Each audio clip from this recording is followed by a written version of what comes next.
Tapang style.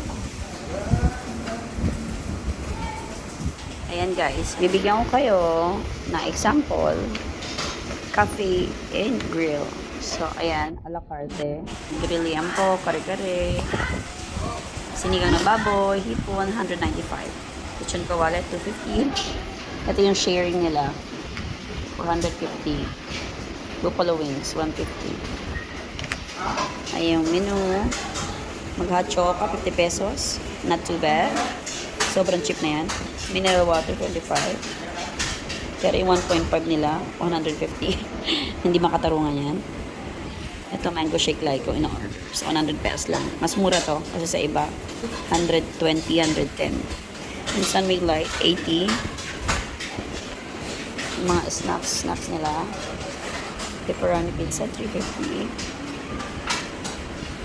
At ayan. Ako to. Yan po silog, 195. Bang silog, 150 lang. Wow.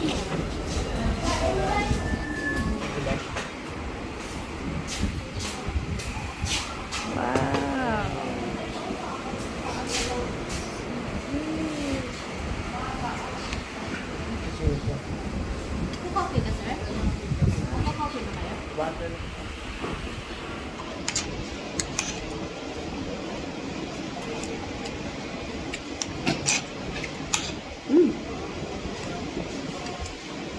Pupunta ko ng patos niyo. Nila, ako. Yeah.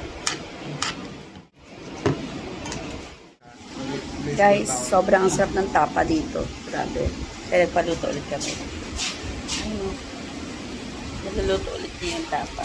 Galing. Nagpaluto ulit kami ng isang tapa. Sobrang sarap. Nahingkit ako sa order ni Jerome.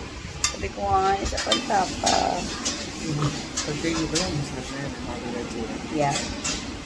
Yun pa lang. Very nice. Yan na yung tapa. Yay! Round 2. Round 2. Height. Yeah. Ano masasabi mo? Oh, good. The best, right?